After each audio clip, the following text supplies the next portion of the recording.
the February meeting of the Salt Lake West Valley Area Technical Advisory Committee. We'll get started here. And starting with our first item on the agenda, approval of the January meeting minutes. Do I have a motion to approve the minutes?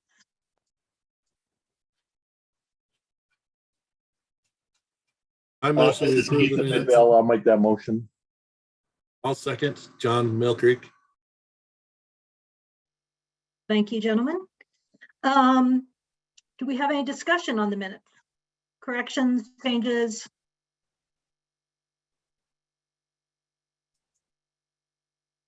Okay. Hearing none, call for a vote. Those in favor? Aye. Aye. Okay, have a few unmuted ayes. Thank you. Any opposed? Okay, the minutes shall pass. And then the second and third items on the agenda, we'd actually like to reverse the order of, is my understanding. So Wayne is going to give us some information on the IIJA competitive funding programs. Thanks, Becca. Appreciate that. Let me see if I can bring up the slideshow. We're currently seeing your screen, but it's not in slideshow format. There you go. All right, thank you. So we just wanted to share a brief overview of a handful of the discretionary grant programs or competitive funding programs that are part of the new infrastructure law that, or the legislation, the federal reauthorization that became law in November. And these are the ones we'll go briefly over. And this is a bit of the information that I'll share about them. And then we'll have links at the end with additional information. So the first one is the RAISE, or formerly BUILD, and then formerly before that, Tiger discretionary grant program. $1.5 billion available nationwide each year over the next 5 years. And the focus is on surface transportation improvements of local and or regional significance. You can see some of the selection criteria there, having to do with safety and sustainability and economic competitiveness and equity. And applications are due the middle of April. We'll have some more information on at the end about some general tips for making applications. These are the minimum federal dollar amounts that can be awarded, which vary by rural versus urban area. And there is a 20% local match required for the federal dollars received. Just briefly mention this one, known as MEGA. You can see by the minimum grant size that these are intended to be large projects. We're awaiting the selection criteria to be posted, but there's $1 billion a year available for those, for that program. And the infra program is another continuing program focused on highway and rail projects of regional significance with a minimum grant size of $5 million. There's up to a 60% federal share from the infra program. You can, if you have other federal funding sources, you can make it a total of 80% federal share. So you've either got a 20% local match or a 40% local match, depending on whether you have additional federal funding sources. And more information on this one will be available or is expected sometime next month. This one, I encourage you to pay particular attention to. It's exclusively for local governments. There's $1 billion a year nationwide. And the intent is to fund improvements to reduce fatalities and serious injuries, especially among pedestrians and cyclists. And they're looking for projects that can make a difference in reducing fatalities and serious injuries. And the notice of funding opportunity for that one is expected in May, so a couple more months. And in addition to projects, there's or construction projects, there's also, in fact, it's required to have a 40% of the funding used for planning, such as developing a comprehensive safety action plan. And activities, this minimum 40% is eligible for all activities that are prior to construction. So, and that's as long as they're identified in a comprehensive safety action plan. Then we've also got charging and fueling infrastructure grants, and significantly 50% of this program is to be given to community grant programs across the country, where priority is given to rural areas or low and moderate income neighborhoods.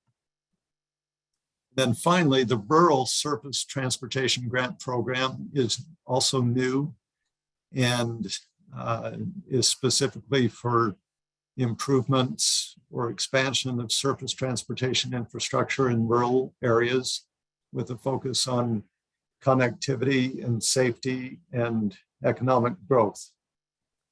We're expecting that notice of funding opportunity also next month. So, and notably, this one, there's 40 million a year of the overall funding that's eligible for small projects or projects less than 25 million. So so that's just a few highlights. We intend to provide additional information as those notice of funding opportunities come out. You probably picked up that I believe the only notice of funding opportunity that's been issued so far is for the first program, the RAISE program. But we're available to help provide you additional information, point you to people and who can give guidance on how to put together a competitive application. And it's probably worth noting that there's, in addition to the application, there's a registration process through grants.gov that is required for, I believe, for all of these before submitting an application. And it takes some time to get through that registration process. So plan ahead. There are also numerous other grants available outside of the transportation arena, specifically in energy and broadband. So if you have additional needs outside of transportation. There are other funding opportunities that are part of the infrastructure bill. So, and then on this last slide, we've got just some links with information. We'll have this this presentation available on our website in the coming days. And so welcome to, or hopefully these will give you some additional resources. So any questions or so yes, we will send out a copy of these slides. But in the meantime, any questions, comments?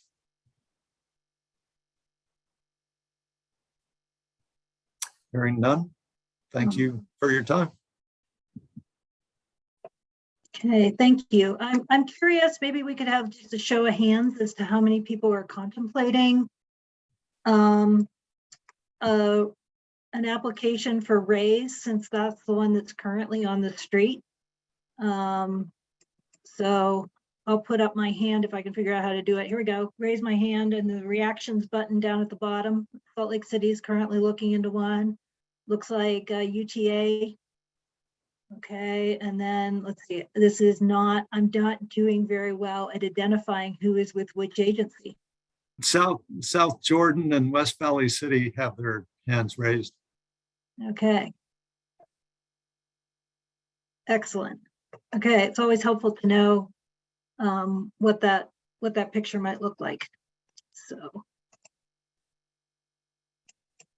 and in the past, Helen Peters has been doing some within Salt Lake County coordination meetings. I have not heard if she's planning to do that, and I'm not sure. Is Helen on the call today? Didn't see her name. So there may be some further opportunity to compare notes. Okay, thank you, Wayne, for that presentation. It'll be very exciting to see all those different funding sources roll out. Moving along then, our agenda item on the tip. It looks like Ben has for us an action item as well as some information.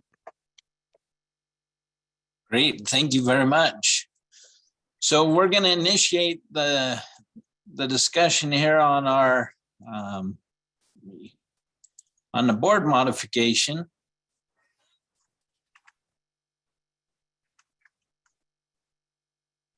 With some additional information.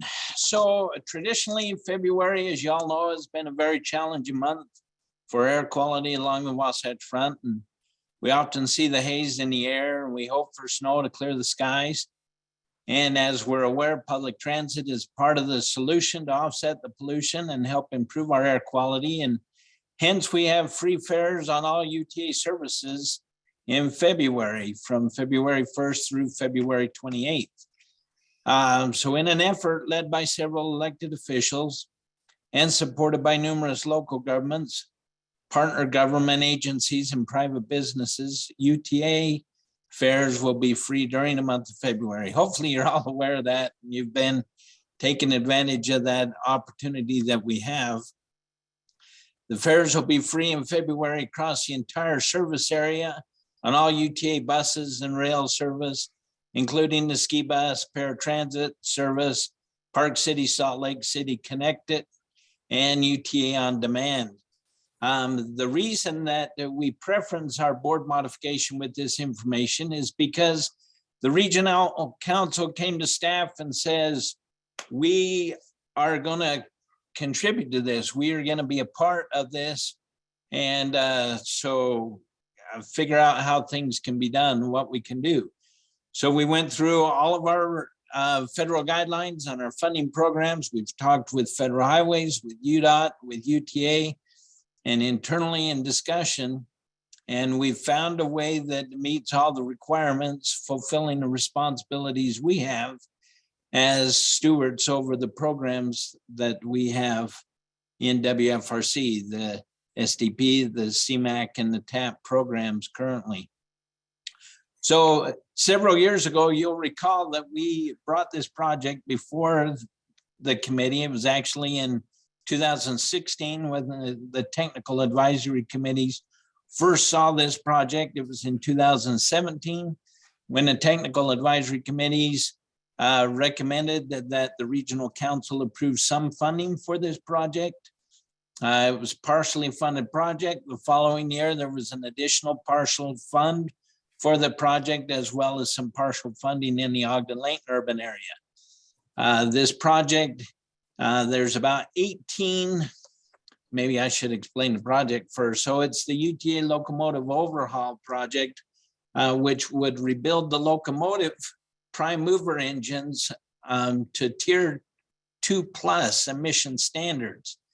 And so by rebuilding these locomotives, prime movers, to the EPA's upgraded standard, or the Tier 2+ standard, the total emissions of the criteria would be significantly improved along the Wasatch Front and would be improved annually. And so Wasatch Front identified this project through the evaluation process and partially funded this project. However, because we only partially funded, that required UTA to bring a substantial amount of local funding to match these federal funds. And so as we were evaluating through the program, looking at something that we had already had full support on, that we supported the improvements or the project type, it was recommended, and I should say, well, it was recommended that what we do is we take 500,000 of CMAC funds and we put into the locomotive overhaul. And what that would do is supplant 500,000 of UTA's overmatch.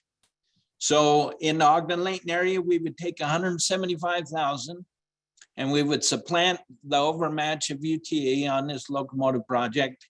And we've taken 325,000 from the Salt Lake West Valley urban area and supplant 325,000.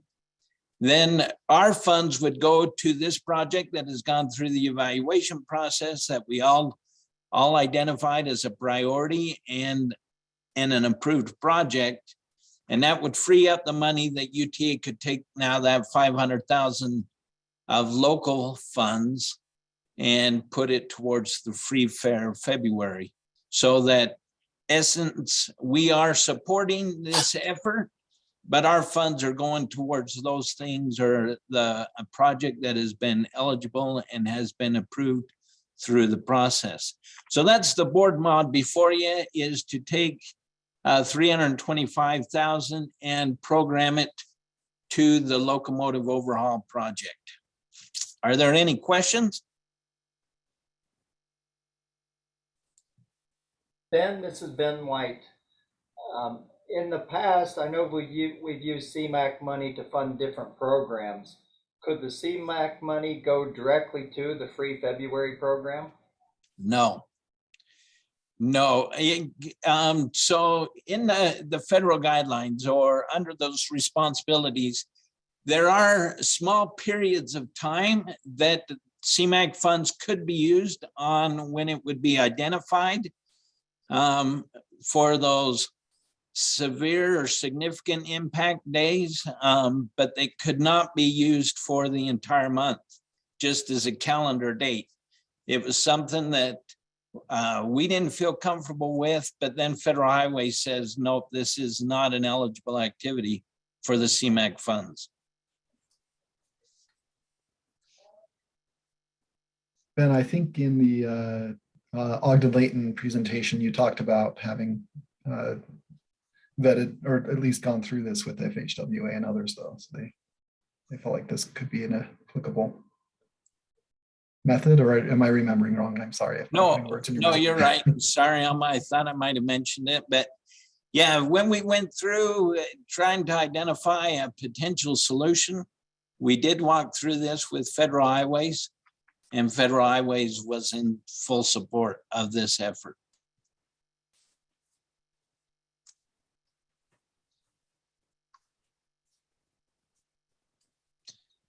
Okay, if there's no other questions, Becca, I turn it back to you for a motion. Okay, so is there a motion to approve the suggested modification to the 2022 to 2027 tip that Ben has presented? I'll make that motion. This is Ben White in Taylorsville. Okay, and do we have a second? I'll second. This is Keith with Midvale City. Okay, thank you. All in favor? Oh, sorry, do we have any discussion? Any following up questions, other thoughts? I guess one question I had is, this is an allocation out of what pot of funds? I mean, Good I know question. it's from CMAC, but like how much money is in the pot? So what Or it is would this do again? is Good. it would come out of those funds that, so currently, as you know, when we program funds, we're programming out 6 years. And then as funds free up in the front from de-obligations, as projects finish ahead of schedule, and I know it's hard to believe that schedules come in under budget, but that's still happening. And sometimes through the closeout, it takes several months to get that all closed out. So these may have been projects that have been closing out for several months, because right now we are in an environment that doesn't seem to do that as often. But they would be those freed up funds. Normally what we'll do is bring other projects forward and open up that funding in the back. But this, we do have the wiggle room in the front to be able to apply these funds to this project. Okay, thank you. So there's a positive balance currently from funds programmed. We're not looking at allocating funds from the next round. Correct. This is from the ones that have already been programmed. Okay, thank you. Any other questions? You can always count on me to ask a question. Okay, then call for a vote here. All in favor? Aye. Aye. Aye. Any opposed?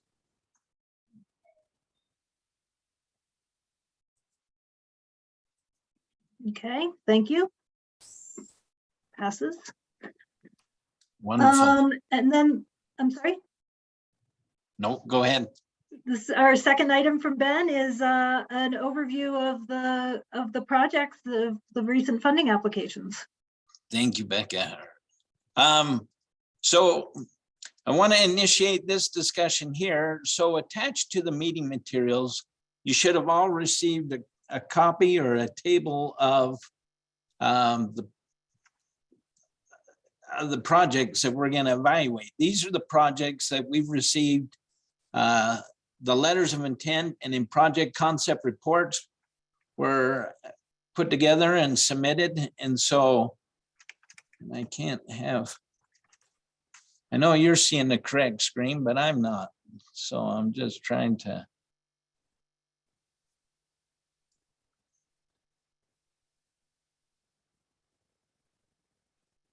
Let me stop sharing and see if I can open my screen back up here.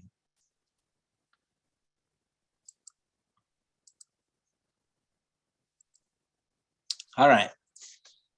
Now I can see what you're seeing here. So these are tables of all the concept reports that we've received. And we're going to run through every one of these in a fairly quick manner. And that just for those who this may be your first go around, not to panic. We should be done by 6 or 7. And I'm just kidding. This material though is lined up there. So there's 3 tables or 3 programs. And there's a list of about 9 tables. So the first page and a half is our congestion mitigation air quality table. The way the tables are lined up is we have a unique project ID, and then we have the region, and all of these projects are in region 2. We have the county, and all of these projects will be in the Salt Lake County. Then we have the city, the funding source, the agency, the name of the project, the from and the to, the length of the project, the estimated project cost, the amount of federal funds that are being requested, the local match, the project description, and then there's a project priority. If the project sponsors submitted more than one project, we ask them to prioritize in their view which project's more important. That just kind of helps us as we're going through the evaluation process. So the first page and then the partial second page is the CMAQ program. Then we start on the SDP program, and that's the next 3.5 pages, or actually 6.5 pages. And let me pause right there to show you here. There is one project, well, that's the TAP program. So then we go to the TAP program. The very back is the last 2 pages. But on the second to last page on the TAP program, we have one project that's grayed out. That grayed out project is a project that the city has already resolved and taken care of. So kudos to Taylorsville City have already taken care of this project, but we didn't just want to leave it off and have you think, golly, they skipped one or they forgot all about it. So this project has been taken care of. So what we plan to do now over the next few minutes is we're going to walk through each one of these projects. Now, the reason we do this is because this committee, the Technical Advisory Committee, is responsible for making the recommendations to TransCom, who will review all of your information and make the recommendation to the regional council in what projects to include in the draft programs. And way years ago in the past, we'd just bring all this information to you in the March meeting and we would just pour it all down and we'd say, okay, now which projects are the best for what we intend to do or get the most out of our money? And that was pretty tough. That was a lot of work on the technical advisory committees. Those meetings lasted for several hours. And so little by little, we've refined that, made it better.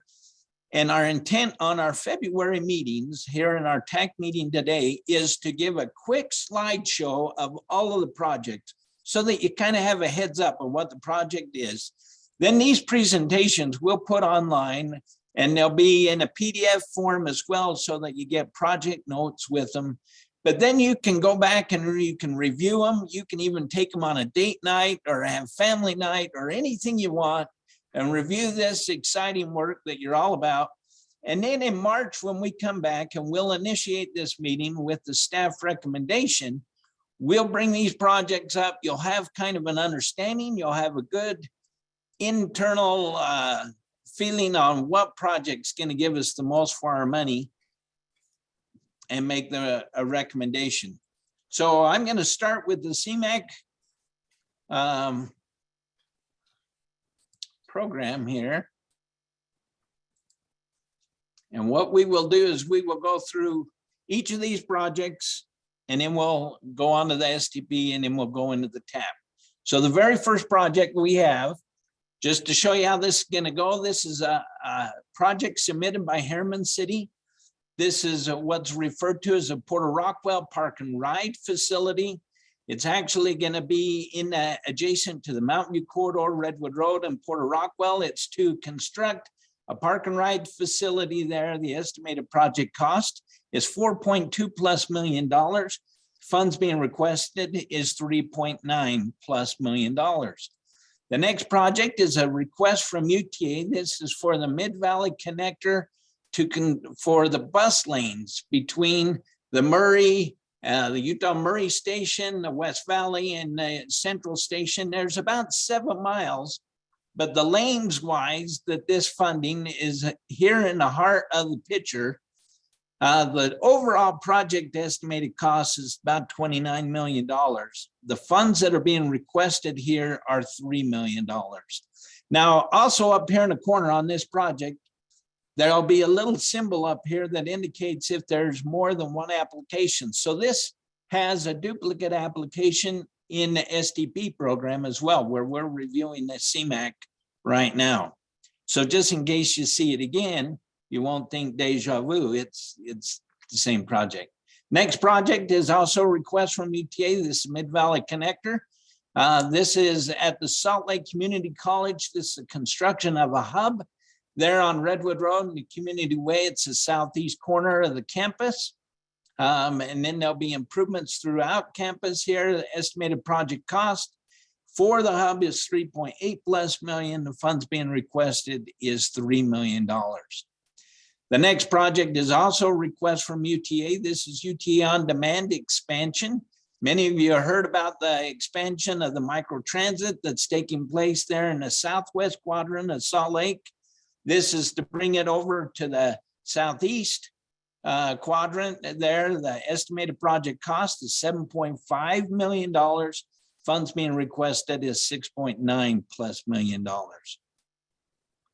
The next project is a project in Riverton. This is phase 1 of the Welby-Jacob Canal. This is a trail improvement between 126 South to 134 South.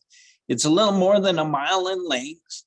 This project estimated cost is $1.3+ million. The funds being requested is $1.2+ million.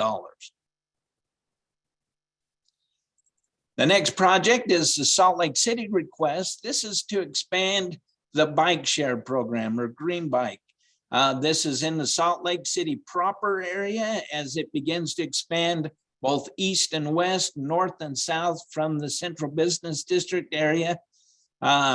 This will tend to probably work more towards on the west side. The estimated project cost is $643,000 plus. Funds being requested is $600,000.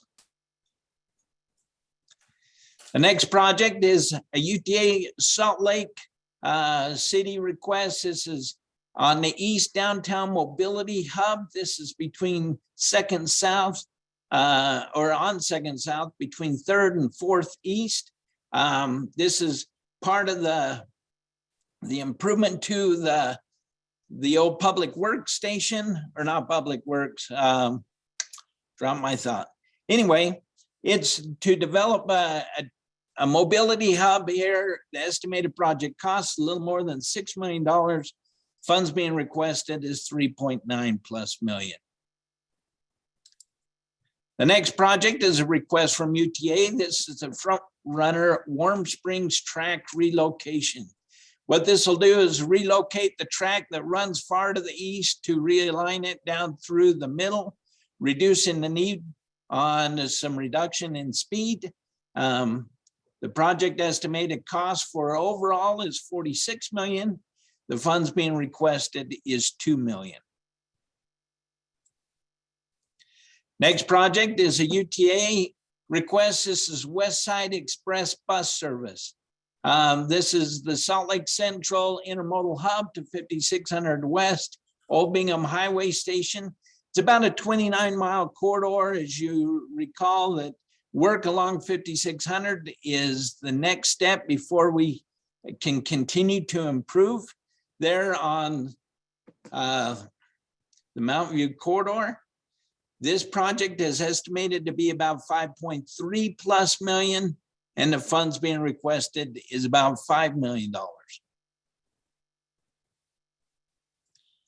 Next project is the operating cost for the West Side Express. Again, running along that corridor from 56 West to Old Bingham Highway Station to the Salt Lake Central Intermodal. This is for 3 years of operating cost. Overall, the project cost is $9.6+ million. Funds being requested is $9 million total, or $3 million over 3 years. Next project is an intersection project. It's a co-request from Sandy and Draper City. This is on 114th South and 7th East. This is to improve the intersection there by improving the turning movements. Project estimated cost is $2.8+ million. Funds being requested is $2.6+ million. Next project is in West Jordan. This is on 7800 South and 6400 West. This is an intersection improvement. This will construct a roundabout at 78th and 64. Estimated project cost is $1.4+ million. The funds being requested is 1.3 plus million. And that is all of the CMAQ projects initiated in the evaluation. Any questions on the CMAQ? Ben, Yes. I had a quick question. You have on the far right of your spreadsheet a priority, project priority. Yes. Is that the sponsors rated priority? Yes. Thank you. That makes sense.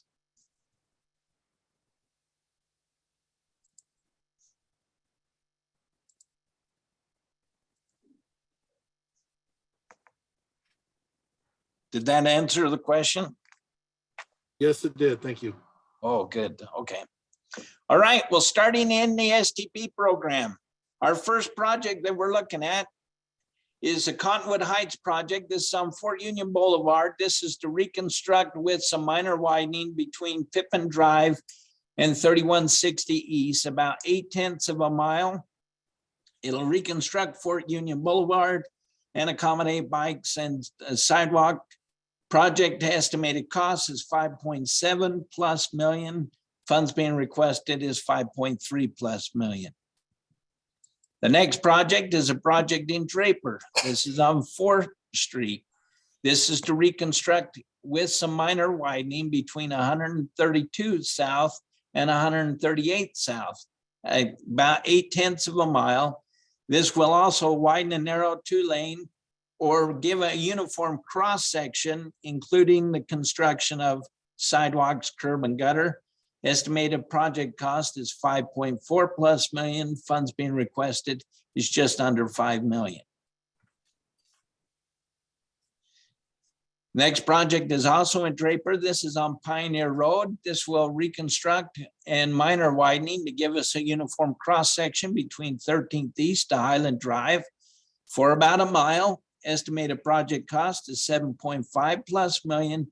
Funds being requested is 5.9 plus million. The next project is a UTA. This is a first last mile active transportation study and design. This will go from the Draper Front Runner Station up to the Highland Commercial Special District. This project is estimated at 500,000 and the funds being requested is for 466,000 plus. The next project is in the Immigration Canyon. This is Immigration Canyon slope mitigation at about 4909 East. This project is estimated to cost 4.2 plus million and the funds being requested is 3.9 plus million. This is to mitigate a slope here to keep debris from rolling down onto the road for bikes and automobiles. The next project is also in Immigration Canyon. This is about 5647 East. Again, a slope mitigation project. Project estimated cost is 4.6 plus million, and the funds being requested is 4.3 plus million. The next project is also in immigration, but this is for some safety improvements between 6265 Immigration Canyon up to 9698 in Immigration Canyon, right up on the high loop here. This project is estimated to cost 5.1 plus million and the funds being requested is 4.7 plus million. The next project is in Harriman City. This is for the extension of 7300 West from 13350 South to 13250 South, about a little more than 2/10 of a mile, for a new construction of a facility that'll enable them to eventually make it all the way across. Estimated project cost is 6.6 plus million and the funds being requested is slightly more than 6 million. The next project is in Kearns. This is on the Utah Salt Lake Canal bridge at 4015 West. It's kind of located there, 4710 south, 4000 west to 4750 south, 4015 west. It's to reconstruct and actually replace a bridge structure there over the Utah Salt Lake Canal Bridge. Estimated project cost is 1.8 plus million. Funds being requested is 1.7 plus million. The next project is in Magna. This is on 2700 South and 80th West. This is an intersection realignment. This will be between 8,000 West and 8058 West, about 1/10 of a mile. And what it'll do is realign these intersections right here. This is for help with the right-of-way funds on this project. Estimated cost is 4 million plus. Funds being requested is 3.7 plus million. The next project is also in Magna. This is 2700 South Sidewalk. This is a ped and bike facility between 8,000 West and 8,400 West, about 1/2 a mile in length. It will construct the sidewalk on the north side of 2700 South. Estimated project cost is a little more than 4 million. The funds being requested is 3.7 plus million.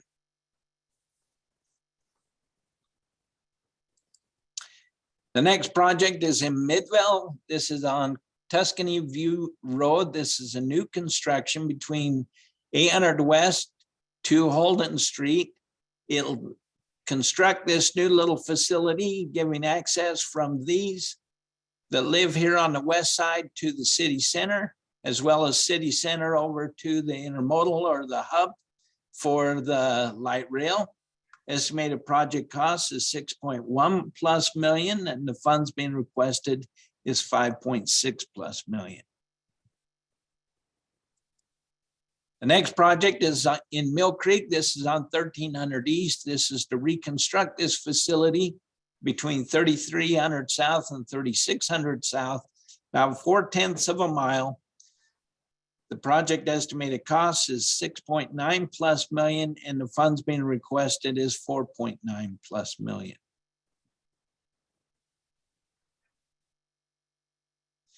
The next project also in Mill Creek. This is for the South Birch Drive sidewalk. This is a pen bike facility between Upland Drive to 39th South, a little more than a 1/16 of a mile here. Project estimated cost is 763,000 plus, and the funds being requested are 663,000 plus to construct sidewalk on the west side of Birch Drive. The next project is a reconstruction project in Murray. This is on 5600 South. This project is between 9th East and 13th East, almost 9/10 of a mile in length. It'll give a new road surface, uniform cross section, taking out the hazard elimination along the shoulders. Project estimated cost is 8.5 plus million. Funds being requested is 7.9 plus million. Next project is a request from UTA. We saw this in the CMAQ project. This is for the Mid-Valley Connector, the bus lanes. This here from the Murray Station to the West Valley Central Station, 7 miles in length. Estimated project cost is 29 plus million. Funds being requested is 3 million. Next project, also we saw in the CMAQ program, is the Mid-Valley Connector at the Salt Lake Community College Hub, right off Redwood Road there in the southeast corner of the community college campus. Project estimated cost is 3.8 plus million. The funds being requested are 3 million. The next project is a reconstruction project in Salt Lake City. This is on 900 West. This project will be between North Temple and 600 North, about 3/4 of a mile in length. It'll reconstruct this facility and connect it to the interstate and 6 north there, making it an urban center. Estimated project cost is 7.6+ million. Funds being requested is 3.5 million. Next project is the shared use path on SR 71. This is a request from UDOT. It's a bike ped facility. This will run between 2100 South to 1300 South, about a mile in length. This will construct a facility on the south side of the, or west side of the facility. Project estimated cost is 2.9+ million. Funds being requested is 2.7+ million.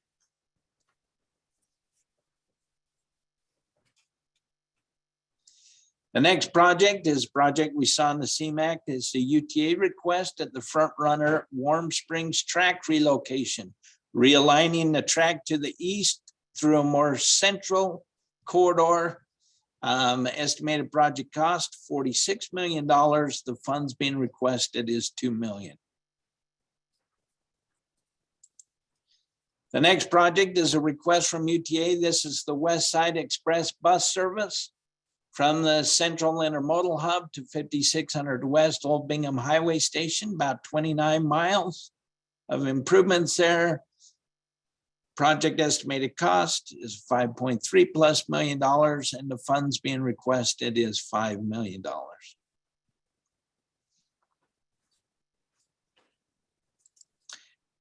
The next project is an intersection project in South Jordan. This project is on 4000 West and South Jordan Parkway. The improvements will incorporate about a half mile of improvements on all 4 legs.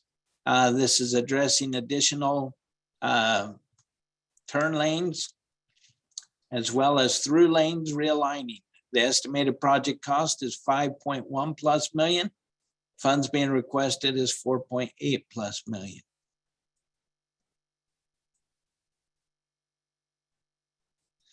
Next project is also in South Jordan. This is on the Jordan Gateway and Shields Lane intersection. This will improve operations here with additional turning movements. Project estimated cost is 3.8+ million. Funds being requested are 3.5+ million.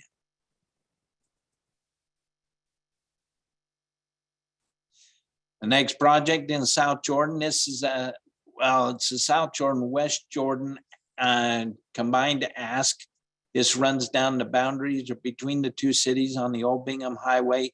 This will widen this facility between Mountain View Corridor to Bacchus Highway. It's about a little more than 1.5 miles in length, taking a narrow 2-lane facility to a 5-lane facility. Project estimated cost is 16.9+ million. Funds being requested are 14.3+ million. The next project is in West Jordan on 1300 West. This will reconstruct and widen along 1300 West between 6600 South and 9400 South, about 3.5+ miles. This is a project that has requested funding in the past for the bike improvements along 1300 West. Estimated project cost is 18.7+ million. Funds being requested are 2 million. Next project is in West Jordan. This is on Redwood Road and 6720 South. This is an intersection improvement at this location. Project estimated cost is 873,000 plus. Funds being requested is 813,000 plus. The next project is in West Jordan on 90th South. This is new construction between 6400 West and New Bingham Highway. This project is estimated to cost 7.9+ million, and the funds being requested is 5.5+ million. The next project is in West Valley. This is on Parkway Boulevard. This is to reconstruct with some minor widening to give us a uniform cross section between 7200 West and 6400 West, a mile in length, giving us curb gutter and sidewalk and a center turn lane. Estimated project cost is 13.5 plus million. Funds being requested are 12.6 plus million.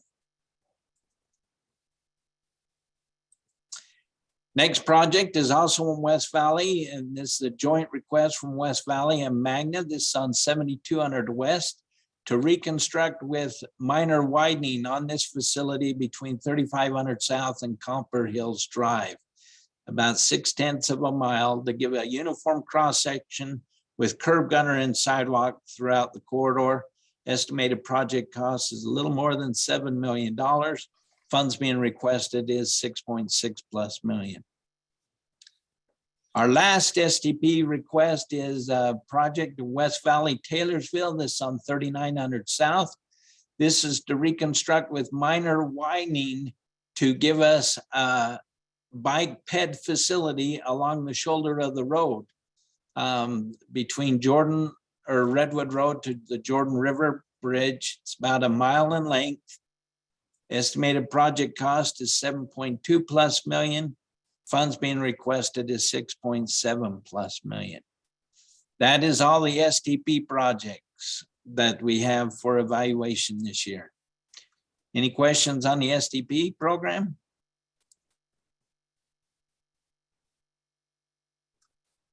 Okay, then we'll open up here with our TAP program.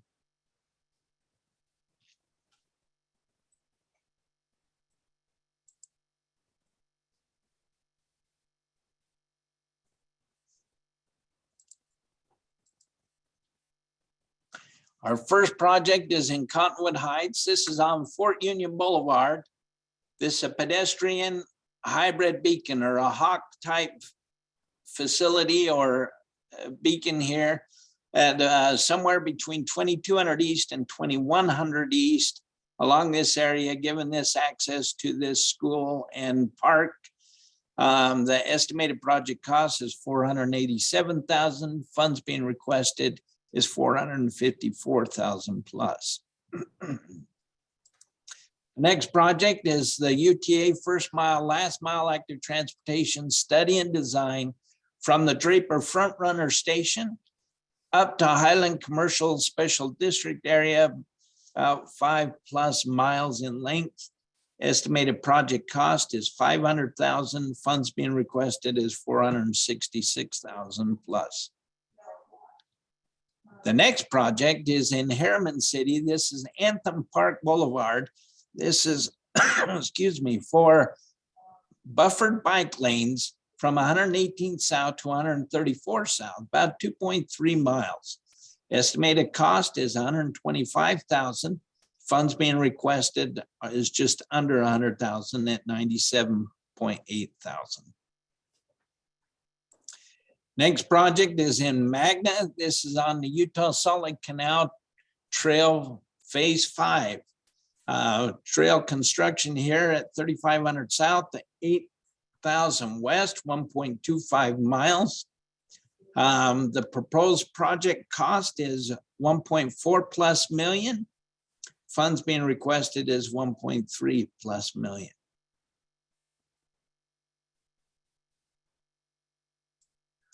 Next project is in Mill Creek. This is the project on South Birch Drive, sidewalk ped bike facility on the west side of South Birch between Upland Drive and 3900 South. Project estimated cost is $602 plus thousand. Funds being requested is $502 plus thousand. Now you may recall that there's a difference in the funding amount. That's because the TAP happens about 3 years sooner than the STB. So the STB project amount includes inflation.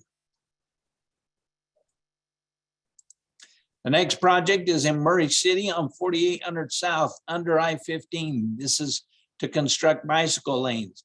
The idea is to pull back the toe of the bridge and make a uniform cross section up here to eliminate the crowding.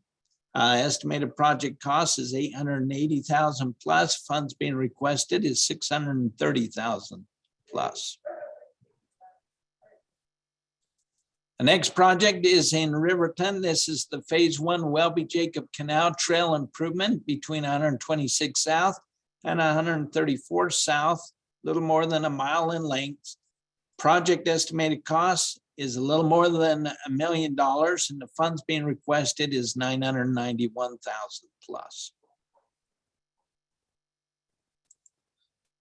The next project is the Salt Lake City Foothill Drive, ped and bike safety improvements, somewhere between 13th East to Parley's interchange. To be able to identify safe bike and ped facilities to cross and maneuver on and around Foothill Drive. Project estimated cost is $584,000. Funds being requested is $544,000 plus. The next project is in Taylorsville City. This is 5400 South sidewalk, construction of sidewalk. And actually, I gave the wrong description on the last Taylorsville. Sorry about that. This is the sidewalk project on 5400 South sidewalk. Project estimated cost is $600,000. Funds being requested is $559,000 plus. Sorry about that, Ben. I mixed up the projects. The next project we have is West Jordan. It's the Primavera Trail. This is a trail connection between 7125 South and 1115 West to Jordan River Parkway Trail. It would connect this community to the trailhead over here. Project estimated cost $49,000. Funds being requested is $45,600.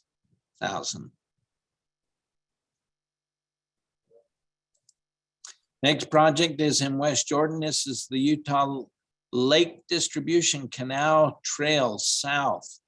There's a lot of growth and development here. This particular trail this project will pave a trail segment through this area connecting the track station and the project estimated cost $167,000. Funds being requested are $155,000 plus. Next project is in West Jordan. This is the Utah Lake Distribution Canal Trail North between the Jordan Landing Boulevard to 6200 South. This will also pave this existing trail about 1.3 miles in length. Estimated project cost $177,000 plus. Funds being requested is $165,000 plus. The next trail is West Valley. This is a crosstown trail. This is for bike lanes between 2700 West to Bangerter Highway, about 1.25 miles. Estimated project cost is $1.7+ million. Funds being requested is $300,000. And our last TAP project to review is in White City. This is Onyx Lane. This is a Safe Routes to School project between Garnet Drive to Poppy Lane. You come through a catwalk and on this facility on Onyx, and it is to construct curb, gutter, and sidewalk on the north side. Project estimated cost is $404,000 plus. Funds being requested is $377,000 plus. That concludes all of the projects in the TAP program. And that's a lot of projects overall that we have to review and evaluate in this TIP process. Any questions?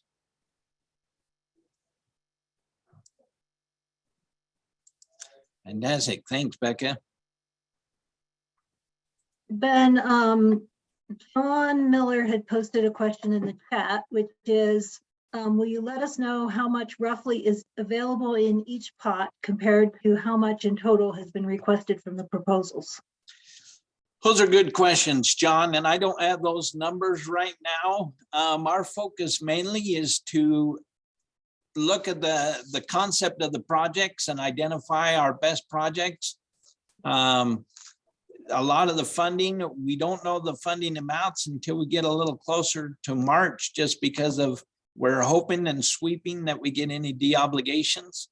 We can include I'll get the information to Kip on as far as what the ask is. But the available funds is, I'd like to hold off on that until our March meeting. So we look at the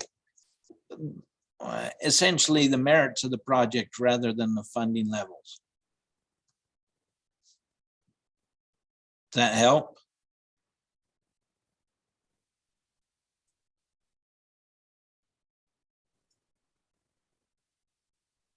Thank you for answering the question.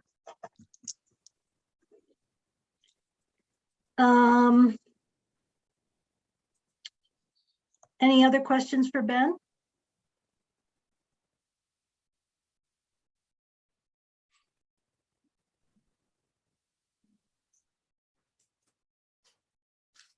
Okay, some context from Kip posted in the chat there is about CMAQ.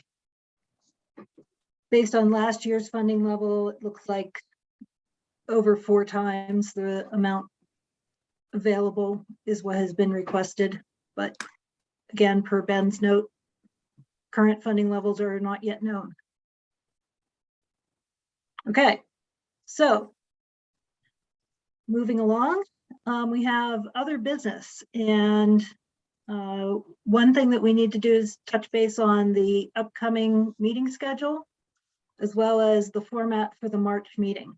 Ben, help me out here. Did we have a proposal for the updated meeting schedule, or do we need to like start from scratch?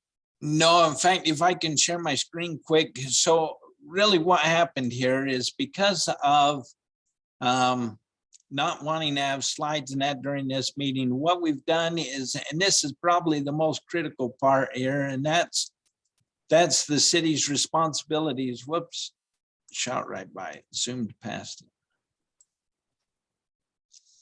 That's the responsibilities for the city presentation and the refreshment. So what we've done is we've bumped everybody down. So if you were planning to do a presentation earlier, this is where we've got it. So we've talked with Midvale, and they will present in March, and then Murray will present in May. And then we have yet to talk with Riverton or Salt Lake City, but you can see that your time has been bumped down a couple of months. Just wanted you aware of that. Okay, remind me of when it says refreshment / presentation, does that mean that each of these cities is responsible for both in that same month? Correct, When correct. you So present, you also refresh. that's right. When we meet, Okay. when we we meet meet in in person, it's the real edible kind of refreshment. So Okay, all right, as opposed to refreshing the screen in case somebody froze. yes, thank Okay. you. All right. Okay, thank you. Thanks for the reminder. It's been so long. Just so long. And then the second thing that we need to chat about is the March meeting discussion. That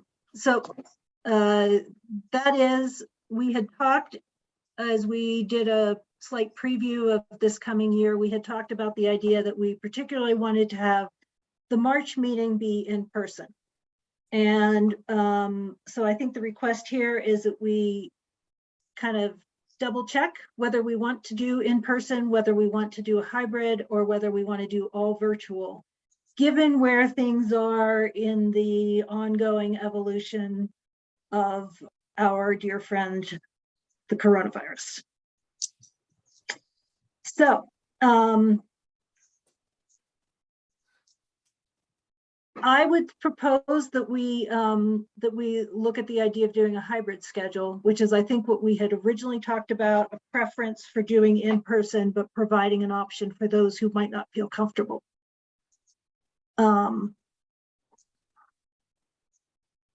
I would love if a committee member would like to make a motion to that effect, or if you would like to make a motion to some other effect, that would be great too, and then we can have some discussion. Becca, what's needed to make a hybrid meeting? It's easy around computers when you're facing it, but when you're in a group, does that mean someone up on a table is facing the laptop and that's what projected? That's a good question. And I guess that's a question really for WFRC, whether a hybrid meeting is something that's easily accommodated within the technology that's available. Thank you, Becca, and thank you, John. Yes, so we've got now equipment installed to where we can do a hybrid type meeting there. The thing that we want most of all is the ability for people to communicate back and forth, whether that's in person, and you know how important that is, but also those who might still be online. So we have our large conference room will have multiple microphones. It'll have multiple cameras. It's got 2 cameras. And so that in the past, it's been as effective as it could be outside of not being in person or everyone sitting with their own camera. So we'd recommend we have, if we do a hybrid meeting, we'd recommend that we have that meeting here at our office, would be our request. We get Alma to do free fare march for those in this meeting so we can get right down there to your office. If anyone needs a fare paid for them in that, talk to me and I'll see what I can do. Another question I've had about that is that the Active Transportation Committee meets at a schedule that coincides with Front Runner. And I don't know if there would be an adjustment to the schedule that might facilitate people taking Front Runner to a meeting. If That's a good point. If that's of interest. And I apologize, I have no idea what the Front Runner schedule is. We can check into that and make the proper adjustments. So that I might, think it's close. I mean, you can see it out the window here at the station. So we can see. yeah, I think the Active Transportation Committee, and you might know more, meets at 15 minutes past the hour as a start time, which I think was based on that. I'm not sure if it's a regular schedule that 15 minutes past the hour is the magic time. Hugh or Alma, do you know? I can look now, and like Ben said, we can check. I'm trying to pull it up as you're speaking. Such a civilized way to travel because you can just sit there and work on your computer on the Front Runner. How many meetings are we wanting to go hybrid for the rest of the year?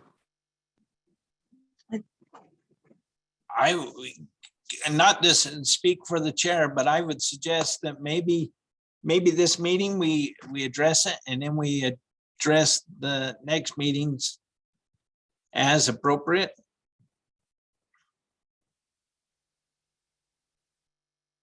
Yeah, so given that there was a strong interest in doing March in person, if we tried that as hybrid with anyone who feels comfortable attending in person, then, and that is not is to say that if you don't show up in person, that it's not because you felt uncomfortable. We might have just had too much on your plate to travel. I know that that sometimes happens to me, and it certainly is very time efficient to just show up through the electrons. They move fast, those electrons. So, so if we tried the March meeting with a hybrid, that would give us some experience. It's also a fairly high interest meeting for an experimental process. So if we wanted something that was more, more certain, we could just stick with the virtual process, which we know. So if you're coming on Front Runner from the south up to the North Temple Station, it arrives or is scheduled to arrive at 2 minutes after the hour, each hour. Okay, so if we started at 2:10 instead of at 2, that would probably be pretty reasonable. And then what time would it depart if you were going back south? Since you're on the page, thank you for looking it up for us. Sure. Departing back south leaves at 3 minutes after the hour. Okay. Yep, 3 minutes after the hour until you get to 4 o'clock, which hopefully we wouldn't be that late, but then it's 3 minutes after the hour and half hour. Right, but that would mean that we would either have to do the meeting in less than an hour, or we would be pressured to extend to 2 hours, or we could let people like go take out dinner to take home after the meeting. We will Or provide, something. so Midvale will provide the treats then, so you're not trying to bring that on commuter rail. We'll have the treats then. Okay, I am okay with bringing stuff. Because I think it'd be a little more cumbersome for me to get to Front Runner anyway, because Midvale's not Front Runner convenient. But if you want to do that, that'd be great, Ben. If not, I'd be more than happy to do that. We'll cover, Keith. Then you're not having to lug it up the stairs or elevator or however. And we will have the parking vouchers for those who do park here. Hey, Ben, what are the parking arrangements at your office? Are they close? Are they structured parking, or do we have to find a lot and walk? No, they're actually close. You can park underneath the building. There's 2 levels of parking underneath our office. And lately they've been pretty empty. But, you know, I don't know how the next month will bring, but there's generally ample room. And we have vouchers for parking, right? Correct, Just haven't done that in a long time. correct. Okay, Yes. thanks. Just to ask the question, what is the clearance for the parking garage? Do you happen to know? I now have a rather tall vehicle because I have a I know booster you- antenna on top so that I can work remotely from anywhere. Oh, I think anything under 16 feet. No, I think it's only about 9 feet. I know utility trucks are down there, I'll but I fit don't think 50, they but I have. Yeah, they're not more than, I would say 8 to 9 is probably your highest. Okay, all right. And I believe you can On-street park. Parking in that vicinity, if that's an issue. Yeah, okay. I'll have to see what happens at that point. Heck, I'm Helpful ready to to, know. I'm willing to make a motion if you're going to entertain them. I would love to entertain some motions. So I motion that WFRC provides refreshments at our next hybrid meeting to be held at WFRC's offices. All right, put the most important first. Do I have a second for that motion? I can second that because I know how good the refreshments WFRC provides are, and it sounds like a great arrangement for all of the other needs as well. Okay, any further discussion?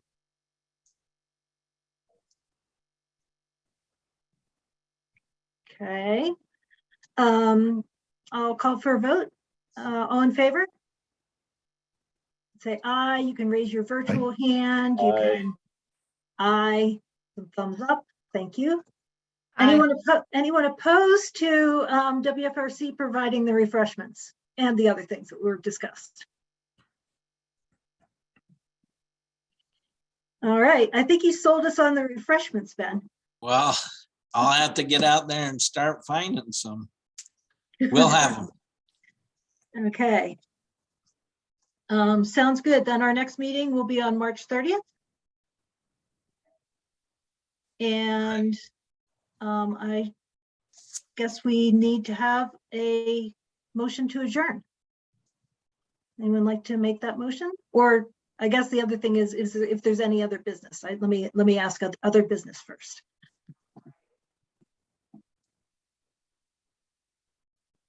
No other business. Now we can have a motion to adjourn. Motion to adjourn. Okay, thank you, Keith. And a second? Second. Okay. All in favor? Aye. All right, thank you. Thank you, everybody. See you all in March, if not sooner.